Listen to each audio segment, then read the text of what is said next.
sih yang sedang terjadi. Tadi Bapak yang bersaksi ya, puji Tuhan tentang Bangkalan. Selepas saya pelayanan di sini, saya juga berangkat ke Madura ya.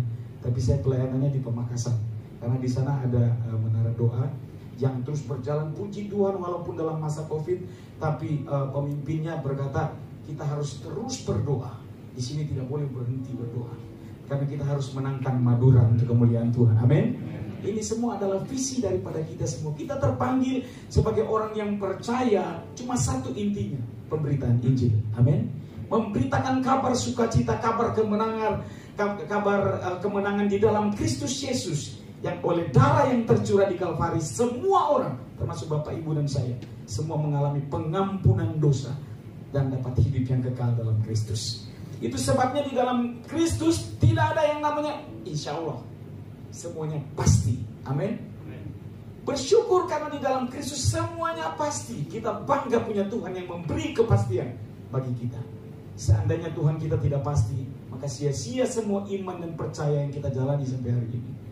Firman yang kita dengar percuma adanya, karena pada titiknya kita akan masuk neraka. Untuk apa dengan itu? Tapi bersyukurlah engkau dan aku dipanggil sebagai gereja Tuhan. Gereja, dalam bahasa aslinya dipakai kata eklesia. Orang-orang yang tadinya ada dalam kegelapan tapi ditarik, dipanggil, di exagoraso kalau dalam bahasa Yunani, dikeluarkan dari pasar budak perbudakan dosa, lalu kemudian diselamatkan oleh Yesus, dibayar dengan harga yang sangat mahal. Bapak Ibu, kita bangga punya Tuhan Yesus. Saya ngomong gini, saya begitu bangganya, karena kalau mengingat tentang masa-masa yang lalu, kami di Ambon dalam didikan yang keras ya. Seharusnya saya juga seorang yang jadi preman di Jawa ini. Tapi saya bersyukur Tuhan justru menangkap saya untuk jadi hamba Tuhan.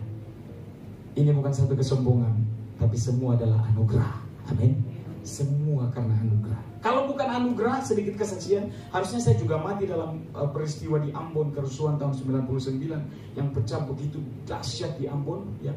Kami waktu itu banyak anak-anak Tuhan bahkan kehilangan kasih. Kenapa demikian? Karena melihat mayat bergelimpangan di mana-mana. Saya sendiri juga ikut ya. Di depan rumah saya itu kan di pantai di Teluk Ambon. Ada mayat yang bergelimpangan, lewat aja di depan rumah. Kami tusuk dengan bambu. Bapak Ibu, bukan puluhan, ratusan mayat. Setiap hari kami harus melihat keadaan seperti itu. Dan anak-anak Tuhan bahkan sekolah minggu, maaf kata, saya waktu jalan di salah satu gereja Immanuel namanya di kota Ambon ya, anak-anak lagi main gawang mini. Kalau di sini apa namanya? Bal-balan katanya gitu ya. Saya pikir bola beneran. Waktu saya cek itu bola itu kepala manusia yang dipenggal, lalu dibalut dengan kain sedemikian, diikat dengan tali rafia, dibalut-balut sampai berbentuk bundar dan mereka main bola kaki. Anak-anak seperti itu kehilangan kasih, dengan dendam mereka main bola kaki. Saya melihat bagaimana ada arak-arakan kepala yang sudah putus ya. Di kantong kita orang Kristen, di kantong orang percaya. Kalau di sana bilang kantong merah namanya, kantong obet begitu. Itu ada beberapa kepala yang sudah putus lalu ditusuk dengan bambu seperti sate gitu, lalu diarak-arakan begitu sambil nyanyi Laskar Kristus maju. Saya lihat keadaan seperti itu dan banyak orang kehilangan kasih. Jangan kaget dengan apa yang sudah disaksikan Bapak tadi tentang Bangkalan. Saya juga melihat peristiwa itu. Setiap saat kami melintas Bangkalan, hendak ke Pamekasan, kami melihat. Dan kami juga menggerutu dalam hati. Kami juga share dalam mobil. Kok bisa ya Madura ini kok seperti planet lain begitu ya. Kami lagi seperti ke planet lain yang gak ada COVID, gak ada apa-apa sama sekali. Gak ada gejala ada satu pandemi, ada satu keadaan darurat begitu. Mereka semua enggak, ya bisa dihitung lah ya. Satu orang ada pakai apa namanya masker seperti ini. Tapi hampir rata-rata di sana berkerumun di pasar-pasar. Waduh, keadaan yang sangat luar biasa. Saya sempat berpikir kalau kejadian seperti di apa namanya di Spanyol sana terjadi di sini ya. Tiba-tiba mayat bergelimpangan berentetan setiap hari. Parah begitu karena kurang disiplin itu. Nah, karena itu kita bersyukur ya. Hari ini kita akan belajar sedikit merenungkan ya ketika kita diperhadapkan dengan masa-masa sulit yang seperti ini, apa respon kita sebagai orang percaya? Karena pastinya sekalipun kita percaya Yesus, tapi ada respon yang berbeda-beda juga. Jangan salah Bapak Ibu, waktu mereka orang percaya sudah kenal Yesus, waktu diperhadapkan dengan kekurangan segalanya, bahkan cari dukun, ada loh. Padahal saya tahu, tidak perlu disebutkan di mana, tapi cari dukun, ya, supaya minta beras, mbak tolong ke kuburan dan sebagainya. Saya sempat bertanya-tanya, ini orang percaya Yesus seperti apa? Kita tidak boleh melakukan praktek seperti ini. Amin Bapak Ibu.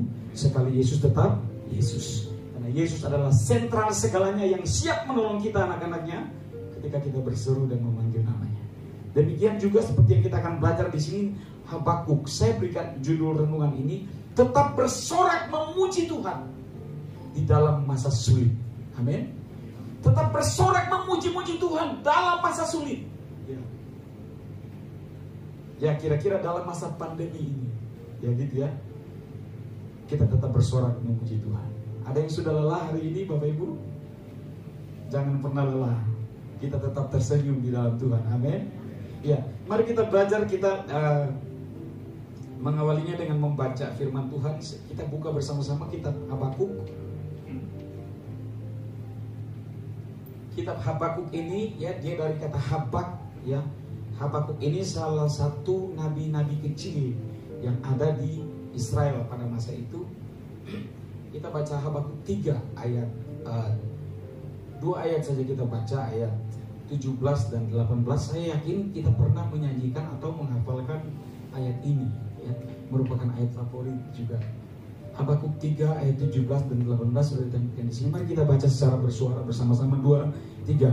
Sekalipun pohon ara tidak berbunga, pohon anggur tidak berbuah, hasil pohon zaitun mengecewakan, sekalipun ladang-ladang tidak menghasilkan bahan makanan, kambing domba terhalau dari kurungan, dan tidak ada lembu sapi dalam kandang, namun aku akan bersorak-sorak di dalam Tuhan, beria-ria di dalam Allah yang menyelamatkan aku. Ada amin?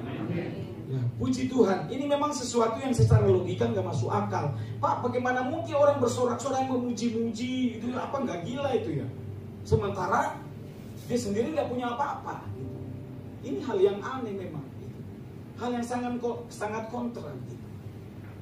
Tapi Bapak Ibu, saya mau bilang ini harus jadi satu tradisi kita sebagai orang yang percaya kepada Kristus, gitu kan.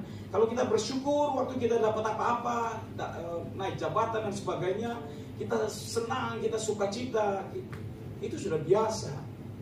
Tapi yang Tuhan mau hari ini, detik ini, supaya kita orang percaya termasuk anak-anak Tuhan yang ada di Polda Jawa Timur ini juga bersyukur dalam segala keadaan. Amin.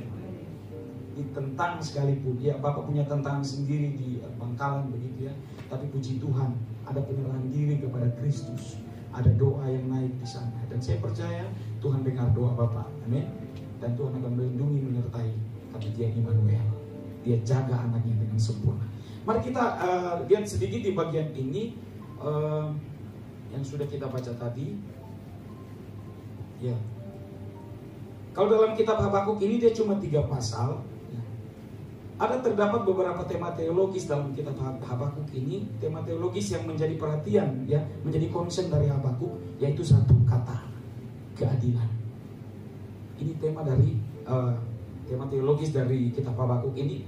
Hal ini yang membuat Habakuk berada dalam tradisi nabi-nabi kecil di Israel, ya, dia terbilang sebagai nabi-nabi kecil yang memperjuangkan keadilan. Ya, selain Habakuk ada 2 juga seperti Yesaya, Yeremia. Mereka ini juga nabi-nabi yang diutus Tuhan untuk memperjuangkan keadilan di tengah-tengah rakyat Israel, ya, yang sedang dilanda oleh penindasan dan sebagainya. Ini yang namanya out of control. Out of control, atau ketika satu keadaan yang tidak lagi terkontrol, tidak wajar, keadaan yang luar biasa menyakitkan, tidak sebagai mestinya itu terjadi dalam kehidupan kita. Jangan jauh-jauh, contohnya pandemi inilah. Sesuatu yang tidak normal. Nah, ini kita sekarang sudah masuk di new normal. Tapi ketika keadaan-keadaan yang tidak normal itu datang dalam kehidupan Habakuk pada saat itu, nanti kita akan baca, kita akan lihat respon Habakuk luar biasa. Gitu. Tadi kita sudah baca dalam dalam ayat 18 tadi, tetap beria-ria, tetap bersorak-sorak di hadapan Tuhan.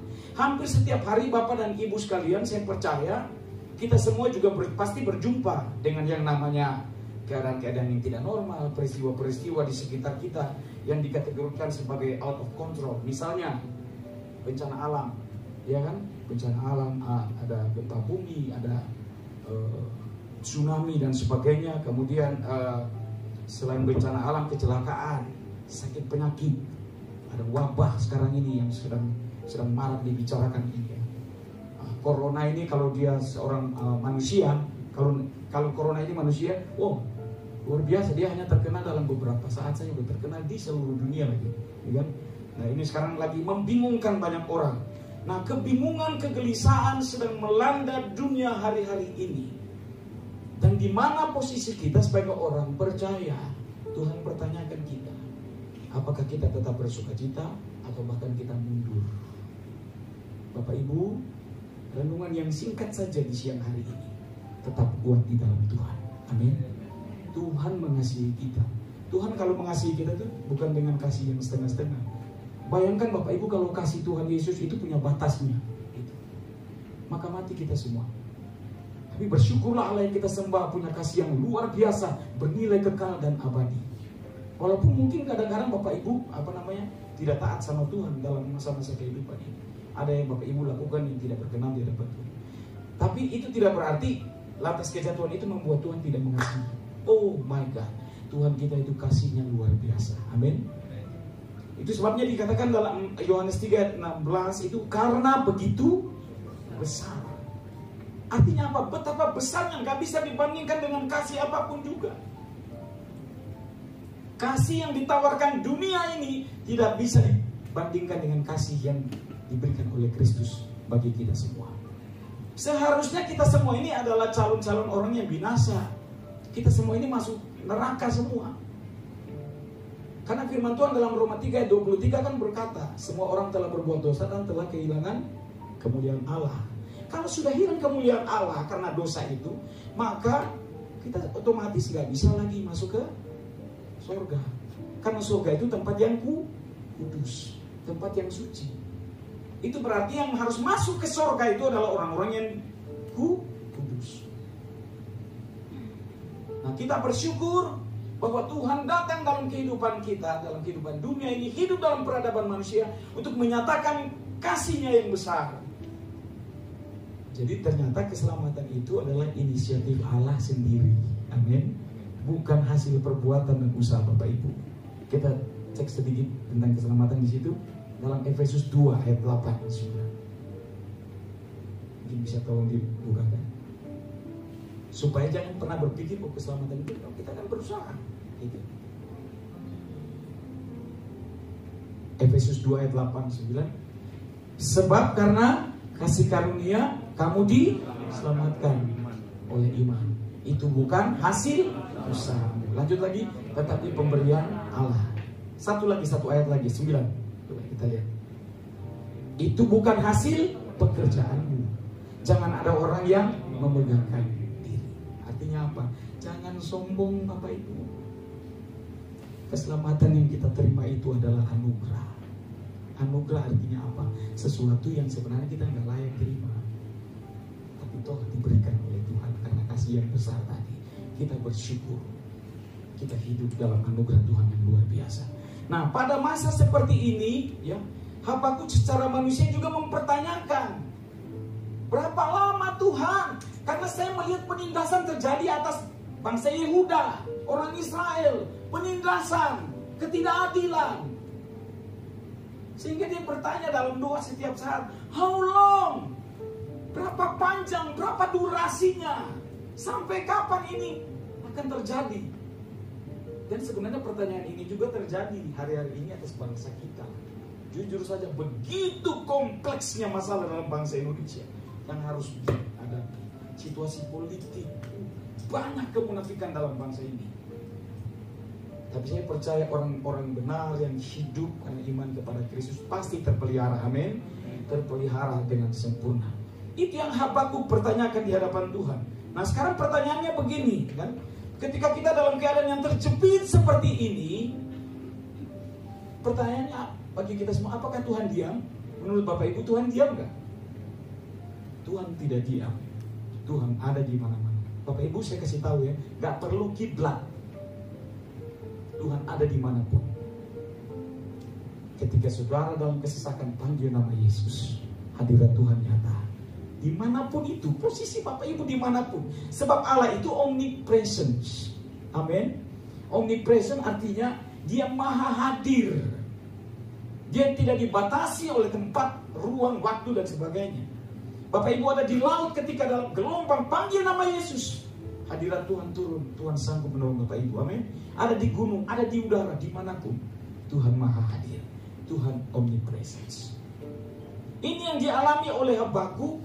Dan dia datang kepada Tuhan. Yang saya bersyukur, yang saya lihat itu, walaupun dia berkeluh kesah di hadapan Tuhan, walaupun dia juga secara manusia bertanya-tanya, Tuhan kok begini. Dan jawaban Tuhan juga kayaknya aneh gitu. Apa jawaban Tuhan? Justru jawaban Tuhan, Tuhan menyuruh orang-orang Kasdim untuk menyerang bangsa Israel, bangsa Yehuda pada saat itu, menghancurkan Yehuda. Ini aneh. Karena di satu sisi perjuangan Habakuk juga supaya Tuhan memperhatikan umat Israel pada saat itu. Tapi kok jawaban Tuhan malah suruh orang Kasdim, orang Moab, orang-orang yang lain untuk menghancurkan Israel. Kenapa demikian? Tuhan punya rencana yang indah. Amin. Kadang-kadang Tuhan pakai walaupun kita anak Tuhan loh, tapi kalau kita ngokong sama Tuhan bisa pakai banyak cara untuk menghajar kita. Kalau kita cek dalam Wahyu bilang begini, barang siapa kukasihi, ia kutegur dan kuhajar. Sebab itu relakanlah hatimu dan bertobatlah. Artinya apa? Kalau Tuhan menghajar, Tuhan menegur, itu bukan berarti Tuhan yang kejam. Enggak. Justru Tuhan mengasihi. Coba kita lihat dulu supaya jangan berpikir saya hanya ngomong saja. Buka dalam Wahyu 3 ayat 19. Kita lihat sama-sama. Kita adalah orang-orang yang dikasihi. Amin. Amin. Mari kita lihat Wahyu 3 ayat 19. Tolong dibuka supaya kita bisa lihat semua. Sama-sama baca. Barang siapa kukasihi, ia kutegur dan kuhajar. Sebab itu relakanlah hatimu dan bertobatlah. Jadi tujuan Tuhan mendatangkan satu persoalan ya pada bangsa Israel waktu itu justru cuma satu, supaya bangsa ini cepat bertobat, cepat gitu loh, kembali ke Tuhan, jangan cari yang lain, sembah Dia. Dan ini yang dialami oleh Habakuk. Tapi bersyukurnya Habakuk tidak menghujat Allah pada saat-saat seperti itu. Habakuk tidak sampai membenci Tuhan, tapi dia belajar untuk setuju dengan rencana Tuhan. Amin. Maukah kita belajar setuju dengan pandemi yang sedang terjadi ini? Amin. Memang gak masuk akal, memang gak masuk logika gitu. Tuhan, aku ini kan sudah melayani, gerejamu ada di Indonesia dan berkembang, kok jadi seperti ini Tuhan? Bapak Ibu, percayalah kita sedang masuk dalam satu krisis global, resesi global yang sedang terjadi. Ini bukan cuma Indonesia, ini bicara dunia. Orang Ambon bilang salah-salah, perang dunia ketiga. Ini bisa terjadi. Tapi sebagai orang percaya harusnya kita jangan takut. Amin. Tidak perlu takut. Karena apa? Sudah ada dalam firman Allah. Semua tertulis kok. Sebelum semua terjadi kita sudah tahu rahasianya, kita pegang sebagai orang percaya. Amin. Karena ada di firman Tuhan, bangsa akan bangkit melawan bangsa, suku-suku bangsa akan dari perangan. Ya memang kita berdoa untuk keselamatan, untuk kedamaian dari bangsa ini. Tapi kita juga harus berserah kepada rencana Tuhan. Tuhan punya satu planning yang luar biasa atas bangsa ini. Dari semenjak di Eden sampai nanti endingnya di akhir zaman nanti semua berakhir gitu. Itu sudah dalam master planningnya Tuhan.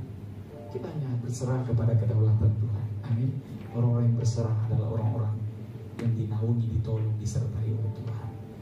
Jangan pernah khawatir, jangan pernah putus asa, jangan pernah bimbang. Ini yang Habakuk alami dengan Tuhan. Dia belajar setuju dengan rencana Tuhan.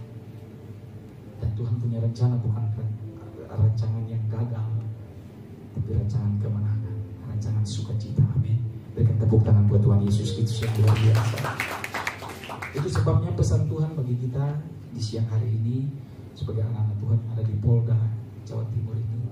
Walaupun kita minoritas, tapi percayalah saat kita memuji-muji Tuhan, itu kita bersama dengan berlaksa-laksa malaikat di surga. Amin. Mungkin Bapak sendiri di Bangkalan ya, sebagai orang yang minoritas, secara manusia ya opo ya, Mau berdoa pun di sana kayaknya sensitif banget. Itu di Sampang Bapak Ibu, plus nggak ada gereja.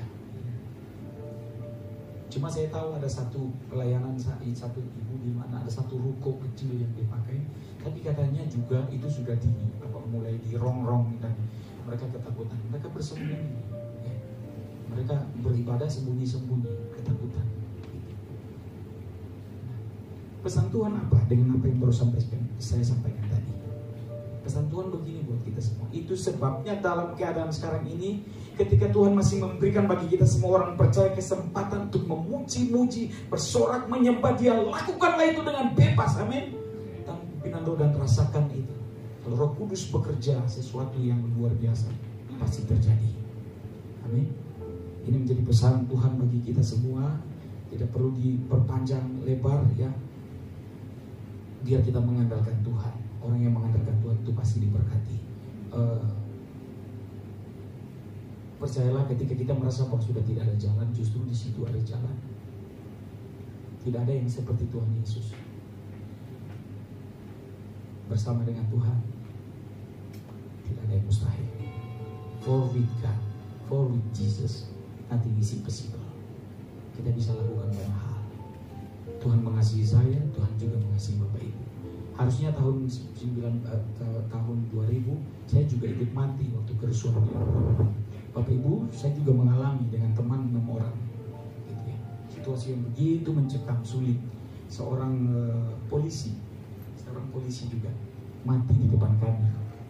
Karena waktu dia kena tembak itu di pahanya sini ya, terlambat diambil gitu. Ada sekitar 2 peluru yang masuk sini tembus, pendarahan hebat di situ. Dan tidak ada orang yang bisa mengevakuasi dengan cepat karena mereka juga dengan tembakan yang bertubi-tubi dari sana sulit untuk dievakuasi. Akhirnya polisi ini dia meninggal di depan kami. Kami di mana Bapak Ibu? Ada dalam got. Karena waktu kami melintas di situ tiba-tiba terjadi kerusuhan yang di luar dugaan kan. Kami melihat dari kejauhan dari sekitar ratusan orang dengan pakaian seperti ninja putih semua gitu. Menembak ke arah kami. Itu waktu kerusuhan jilid 1 di Ambon itu cuma pakai parang aja, mau pakai golok dan sebagainya. Tapi berkembang seperti jalur Gaza, sampai rudal, roket semua ada di sana. Itu peluru yang terus kami alami itu. Kami ada di dalam got, lalu ini tembok. Kami di dalam got sampai 5 jam nggak keluar. Alkitab saya udah penuh lumpur dengan teman-teman. Teman saya satu asal Manado, yang satu asal Sumba. Dia udah ketakutan. Dia teriak-teriak deh. Saya di samping semua berdesakan dalam got. Tuhan, apakah kami harus mati di sini? Tuhan tolong, kami masih mau melayani Tuhan. Yang membuat lucu lah dia. Tuhan izinkan dia melucu ya. Waktu saat genting seperti itu dia bilang, Tuhan tolong, saya belum kawin Tuhan, begitu. Akhirnya semua ketawa dalam got itu ya. Dalam situasi seperti itu masih kamu bercanda gitu ya. Tapi saya percaya ya, Tuhan izinkan semua itu. Hari ini harusnya Bapak Ibu tidak melihat saya, kami juga mati di situ. Polisi itu dievakuasi, kami lihat sendiri, meninggal di depan kami. Karena itu bersyukurlah kita masih hidup, kita masih sehat walaupun masa pandemi, ya Bapak Ibu, amin. Ya, tapi kita masih bisa bernapas dengan baik walaupun setiap hari sekarang aneh ya, semua harus pakai ini. Tadi saya berpikir apakah saya harus bawa renungan pakai itu juga. Tadi saya nyanyi aja susah sekali bernapas ya. Jangan-jangan karena nyanyi aja meninggal. Jadi dia gak nyaman begitu. Saya dengar isu juga bahwa nanti akan ada satu masa bukan cuma virus COVID-19 yang tidak kelihatan itu, tapi katanya ada satu hama gitu, semacam serangga yang mulai ditemukan entah di daerah India sudah mulai ini, dan China juga sana, di Eropa juga gitu.